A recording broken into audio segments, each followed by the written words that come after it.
মেয়েদের পেশাবের পরে পানি ব্যবহার করার পরে মোছার জন্য আলাদা কাপড় ব্যবহার করা জরুরি কিনা, আজানের সময় কিছু খেলে গুনাহ হবে কিনা, দুই হাতের উপর সিজদা করলে সিজদা আদায় হবে কিনা, শার্টের হাতা এবং প্যান্টকে গুছিয়ে রেখে সালাত পড়া যাবে, নামাজের সিজদা অবস্থায় যদি পা উঠে যায় তাহলে নামাজের কোনো সমস্যা হবে কিনা, কোরবানির সাথে সন্তানের আকিকা দেওয়া জায়েজ হবে কিনা, বিতরের নামাজ কি কি সূরা দিয়ে পড়তে হয়, নতুন কোনো কাপড় পরে না ধুয়ে নামাজ পড়ে নামাজের কোনো ক্ষতি হবে কিনা, স্বামী সিগারেট খেলে ওয়াইফের করণীয়, কোনো বাচ্চার বিছানায় প্রসাব করলে বিছানা চাদর ওয়াশ করা যায় কিন্তু জাজিম বা তোষকে পেশাব করলে ধোয়া যায় না, এক্ষেত্রে করণীয়। টিকটিকি দেখলে কি মারতেই হবে, প্রয়োজনে কি খুঁজে খুঁজে মারতে হবে, বিষয়টা নিয়ে খুব দ্বিধাদ্বন্দ্বে আছি, জানাবেন প্লিজ। কোরআন কারীম যদি ভুল বশত পায়ে লাগে অথবা নিচে পড়ে যায় করণীয় কি, নামাজ শেষে জায়নামাজ সালাম করা কি ঠিক, ভাঙা প্লেটে খাওয়া যাবে কিনা, অনেক জায়গায় বসে প্রস্রাব করার ব্যবস্থা নেই, দাঁড়িয়ে পেশাব করতে হয়, এরকম পরিবেশ আমরা কি করব।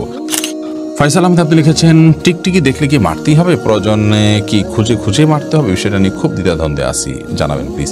না, খুঁজে খুঁজেই আপনাকে মারতে হবে এমন কিছু এমন কোনো বাধ্যবাধকতা নেই, বরং আপনার চোখে পড়েছে উপদ্রব করে আপনি মারবেন, কিন্তু এটার জন্য আপনি খুঁজে খুঁজে বেড়াবেন, এটার পিছিয়ে পিছিয়ে ঘুরে বেড়াবেন, আপনার অনুসন্ধান করে বেড়াবেন, এই কথা হাদিসে বলা হয়নি।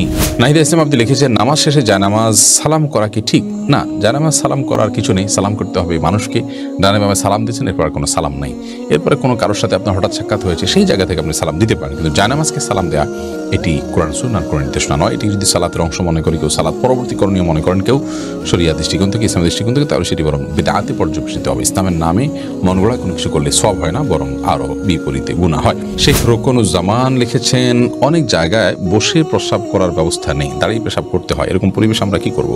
যদি কোনো প্রকার ব্যবস্থা না থাকে এবং দাঁড়িয়ে পেশাব করা ছাড়া নিরুপায় থাকেন তাহলে আপনি অবশ্যই দাঁড়িয়ে পেশাব সেখানে করতে পারেন, যেহেতু আপনি নিরুপায়, কিন্তু নিয়মিত অভ্যাস বাড়ানো সঠিক নয়, কারণ নবী করিম সাল্লাল্লাহু আলাইহি ওয়াসাল্লাম বসেই সবসময় পেশাব করতেন, তবে বিশেষ একবার তিনি দাঁড়িয়ে পেশাব করেছেন এবং সেটি কারণ ছিল এমন একটা জায়গায় তিনি গেছেন যেখানে ময়লা আবর্জনা চতুর্দিকে ফেলেছে মানুষ এবং সেখানে বসার মতো কোনো জায়গা ছিল না, সেজন্য তিনি সেখানে দাঁড়িয়ে পেশাব করেছেন। প্রজাপতি নীর এর থেকে আপনি লিখেছেন ভাঙা প্লেটে খাওয়া যাবে কিনা, ভাঙা প্লেটে খাওয়া যাবে, কোনো অসুবিধা নেই, ভাঙা আয়নায় মাথা চেহারা দেখা যাবে সেটাতে কোনো অসুবিধা নেই।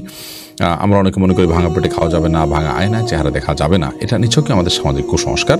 ভাঙা প্লেটে ভাঙা অংশে জীবাণু থাকতে পারে, সেজন্য আপনি ওইটাতে খেলে অস্বাস্থ্যকর হতে পারে, সেটা তো আপনার একান্ত স্বাস্থ্যগত বিষয়, বাট সেটাও তো নিশ্চিত নয়। বিধায় ভাঙা প্লেটে খেলে যে গুনাহ হয়ে যাবে বা নাজায়েজ হবে এটা সেরকম নয়, এবং ভাঙা আয়নায় চেহারা দেখলে কোনো অসুবিধা হবে না।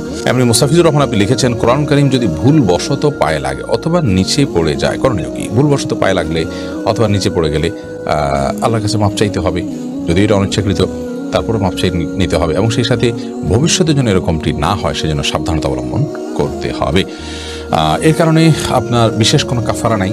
আমরা ছোটবেলা থেকে যে সমস্ত কথা শুনে আসছি যে এর কারণে এত কেজি লবণ দিতে হবে, চাল দিতে হবে গরিবকে ইত্যাদি, এগুলো আমাদের নিজেদের মন গড়া নানান কথাবার্তা। মূলত যদি পড়ে যায় ইচ্ছাকৃত নয় বরং ভুলে পড়ে গেছে, তাহলে সেক্ষেত্রে সেটার কারণে আপনার বিশেষ কোনো করণীয় নাই, সামনে থেকে সাবধানতা অবলম্বন করতে হবে, এবং যেটি হয়ে গেছে আল্লাহ কোরআনের প্রতি অনিচ্ছাকৃত তার জন্য আল্লাহর কাছে মাপ চাইতে হবে।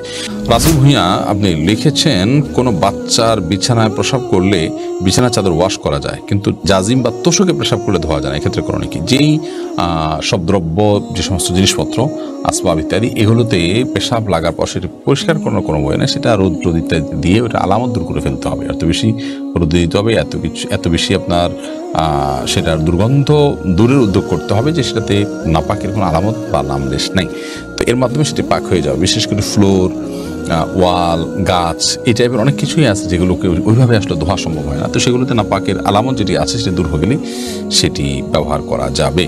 লায়লা নূর কদর এআইডি থেকে লিখেছেন স্বামী সিগারেট খেলে ওয়াইফের করণীয় কি, ওয়াইফ তাকে বোঝাবেন, যথাসম্ভব নিজে না পারলে অন্য কাউকে দিয়ে বোঝাবেন, আল্লাহর কাছে দোয়া করবেন, তারপর তিনি যদি ফিরে না আসেন একান্ত তার গুনাহ হবে, ওয়াইফ অন্তত দায় মুক্ত হলেন।